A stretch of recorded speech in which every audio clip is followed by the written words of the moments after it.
اس موقع پہ نازل ہوئی جب یہود نے میرے نبی علیہ السلام پہ اعتراض کیا۔ جب میرے نبی علیہ السلام مدینہ ہجرت کر کے تشریف لے گئے، اس وقت اللہ کی طرف سے حکم آیا آپ بیت اللہ قبلہ بنانے کی بجائے بیت المقدس کی طرف منہ کر کے نماز پڑھا کریں۔ میرے نبی علیہ السلام نے 17 ماہ بیت المقدس کی طرف منہ کر کے نماز پڑھی۔ اس وقت یہود مشرکین کو کہتے تھے دیکھو حضور تمہارے قبلے کی طرف اپنا چہرہ نہیں کرتے، ہمارے قبلے کی طرف کرتے ہیں، لگتا ہے ہمارا دین سچا ہے۔ جب اللہ کی طرف سے حکم آیا، میرے نبی علیہ السلام مدینہ سے 1 میل دور ایک قبیلہ کی مسجد میں ہیں جس کو اب ذو قبلتین والی مسجد کہتے ہیں۔ نماز کے اندر ہی حکم آ گیا، میرے نبی علیہ السلام 2 رکعت پڑھ چکے تھے، نماز کے اندر حکم آیا کہ اپنا چہرہ اب مسجد حرام کی طرف کر لیں۔ میرے نبی نے نماز کے اندر ہی اپنا چہرہ مسجد حرام کی جانب کر لیا۔ اب یہود کہنے لگے دیکھو جی اب مکہ والوں کو خوش کرنے کے لیے حضور نے قبلہ بدل دیا ہے، اس کا بھی کوئی دین ایمان ہے، اس کا بھی کوئی اعتبار ہے، اس پر بھی کوئی بھروسہ کیا جا سکتا ہے؟ پتہ نہیں یہ کیا ہوتا ہے ناسخ منسوخ، کبھی ایک حکم بدل رہا ہے، کبھی دوسرا حکم بدل رہا ہے۔ ایک تو یہ پروپیگنڈا کیا۔ دوسرا یہود کہنے لگے کہ جن لوگوں نے بیت المقدس کی طرف منہ کر کے نماز پڑھی اور اسی طرف منہ کر کے نماز پڑھتے دوران ان کا انتقال ہو گیا، ان کی نمازوں کا کیا بنے گا؟ یہ اعتراض۔ اور ایک یہ اعتراض بھی کیا کہ اگر بیت المقدس قبلہ ٹھیک تھا تو پھر بیت اللہ کو قبلہ بنانے کی کیا حکمت؟ اگر یہی بہتر تھا پھر آپ 17 ماہ ادھر کیوں منہ کر کے نماز پڑھتے رہے؟ اور اگر یہ قبلہ بیت اللہ ٹھیک تھا پھر اللہ نے آپ کو جو جتنے انبیاء تھے سب کی امامت بیت المقدس میں کیوں کروائی، مسجد حرام میں کیوں نہیں کروائی؟ جو حضور علیہ السلام نے معراج کیا تھا، معراج میں سارے انبیاء نے بیت المقدس میں کھڑے ہو کے نماز حضور کے پیچھے پڑھی۔ تو اس طرح کی باتیں انہوں نے کی۔ اللہ نے ان کی باتوں کا جواب دیا وَلِلَّهِ الْمَشْرِقُ وَالْمَغْرِبُ، مشرق مغرب اللہ کا ہے، اللہ جو چاہتے ہیں کرتے ہیں۔ یہ تم نے بنایا ہے مشرق یا مغرب؟ یہ جہات کس نے بنائی ہیں؟ یہ جہتیں کس نے بنائی؟ اللہ کہتے ہیں یہ میں نے بنائی، کبھی میں مشرق کی جانب حکم دے دوں، کبھی میں مغرب کی جانب حکم دے، تم کون ہوتے ہو اعتراض کرنے والے؟ بعض مفسرین نے فرمایا جب بندہ سواری پہ سوار ہو یا کوئی مجبوری ہو یا حالت جنگ ہو یا حالت خوف ہو، اس موقع پہ جو جہات تبدیل ہوتی ہیں اس آیت کے اندر ان کی اجازت دی گئی۔ سواری پر ہم سوار ہیں، ہم نماز پڑھ رہے ہیں، نوافل پڑھتے جا رہے ہیں، کبھی سواری کس طرف منہ کر لیتی ہے، کبھی سواری کس طرف منہ کر لیتی ہے۔ فرمایا جس طرف بھی وہ منہ کرتی رہے، مشرق مغرب اللہ کا ہے، تم جدھر بھی منہ کرو گے ادھر اللہ کی ذات متوجہ ہے، اجازت ہے تمہیں۔ حضرت عبداللہ ابن عمر رضی اللہ تعالیٰ عنہ میرے نبی کے صحابی ہیں، آپ سواری پر سوار ہوتے ہی نوافل کی نیت باندھ لیتے تھے، نوافل شروع، آپ نماز پڑھتے چلے جاتے تھے۔ کسی نے پوچھ لیا حضرت سواری کبھی اس طرف کبھی اس طرف، وہ فرماتے تھے میرے نبی علیہ السلام بھی اسی طرح اپنی سواری پر نماز پڑھا کرتے۔ اسی طرح حالت جنگ ہے یا حالت خوف ہے، دشمنوں کے ساتھ جنگ ہو رہی ہے، اب جنگ میں پتہ نہیں کتنی حکمتیں اپنانی پڑتی ہیں، اب بالکل ہی قبلے کو صحیح سمت اس کی متعین کر کے نماز پڑھی جائے بعض اوقات مشکل ہو جاتا ہے، دشمن کا خطرہ ہوتا ہے کہیں حملہ نہ کر دے، لہذا اللہ نے حکم دیا تم جدھر بھی منہ کرو گے ادھر اللہ کی ذات متوجہ ہے، اس موقع پہ تمہیں اجازت ہے۔ حضرت عامر ابن الربیہ وہ اپنے والد سے روایت کرتے ہیں، وہ کہتے ہیں ایک دفعہ ہم حضور علیہ السلام کے ساتھ سفر میں تھے، راستے میں ایک جگہ ہم نے پڑاؤ کیا، صحابہ کی بڑی پیاری عادت تھی، جدھر بھی پڑاؤ کرتے تھے نا، کچھ صحابہ اینٹیں اپنے ساتھ رکھتے تھے، اینٹوں کی ایک مسجد چھوٹی سی بنا لیتے تھے، یعنی ایک جہت متعین کر لیتے تھے، اگر اینٹیں نہ ہوتی مٹی کے ساتھ چھوٹی چھوٹی دیوار بنا کے ایک مسجد متعین کر لیتے تھے۔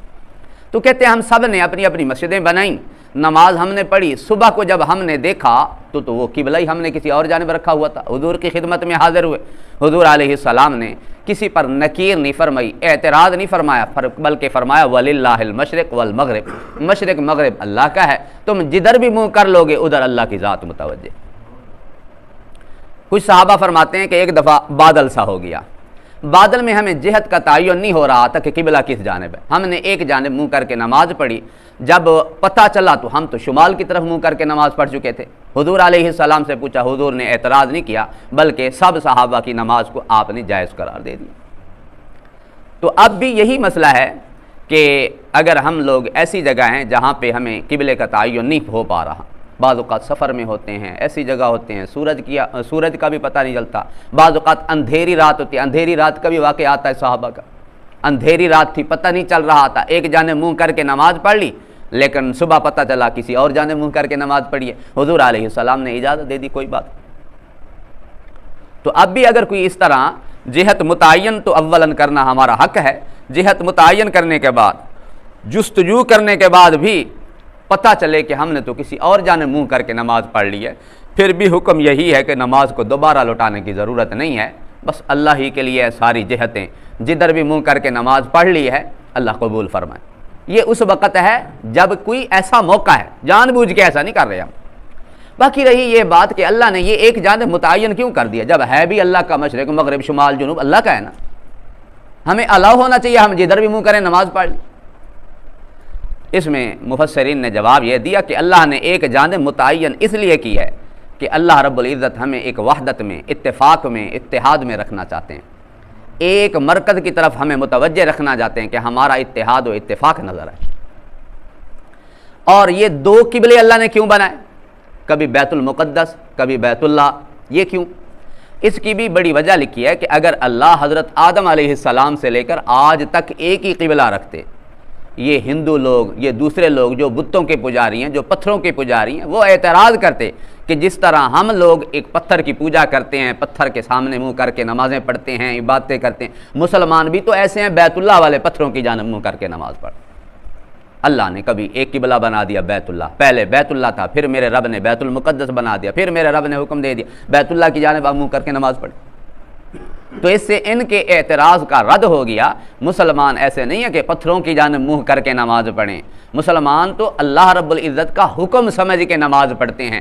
اگر یہ بیت اللہ کی دیواریں کسی زمانے میں گر بھی گئی تھی، حضرت نوح علیہ السلام کا طوفان جب آیا پانی والا گر گئی تھی، مسلمان تو اس وقت بھی اسی جانب منہ کر کے نماز پڑھتے تھے۔ حضرت آدم علیہ السلام جب تشریف لائے اس وقت قبلہ تھا نے پہلے ملائکہ سے بنوایا، حضرت آدم علیہ السلام نے بنایا، حضرت نوح نے بنایا، حضرت ادریس نے بنایا، اور حضور علیہ السلام جب 35 سال کی میرے نبی کی عمر تھی اس وقت بھی قبلہ بنا، بعد میں بھی قبلہ پتہ نہیں کتنی دفعہ بنایا گیا، گرتا بھی رہا بنتا بھی رہا۔ مسلمان تو اسی جانب منہ کر کے نماز پڑھتے ہیں اللہ کا حکم سمجھ کے، مسلمان پتھروں کے پجاری نہیں ہیں۔ بعض حضرات نے فرمایا کہ یہ جو آیت اتری تھی نا یہ نجاشی کے حق میں اتری تھی۔ نجاشی یہ حبشہ کا بادشاہ تھا، بڑا رحم دل بادشاہ تھا، کسی پر ظلم نہیں ڈھاتا تھا۔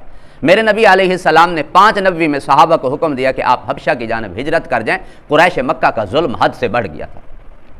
اب نجاشی کی خدمت میں پہنچے، جو قریش مکہ تھے انہوں نے نجاشی کے پاس تحفے دے کر بندے بھیجے، بھئی یہ بندے لے آؤ، یہ سابی ہو گئے ہیں، یہ بد دین ہو گئے ہیں، یہ تمہارے بھی دین کے خلاف ہے، ہمارے بھی دین کے خلاف ہے۔ نجاشی نے ان کو بلوایا، حضرت جعفر تیار آگے بڑھے، آپ نے سورۃ مریم کی آیات سنائی اور حضرت جعفر نے وہ پر اثر تقریر کی، ان کی آنکھوں سے آنسو جاری۔ نجاشی کہنے لگا کہ یہ کلام جو تو نے سنایا اور جو ہمارے عیسیٰ پہ کلام اترا تھا یہ ایک ہی چراغ کی 2 روشنیاں، یعنی اللہ کی طرف سے ہیں دونوں کلام۔ نجاشی اسلام لے آیا۔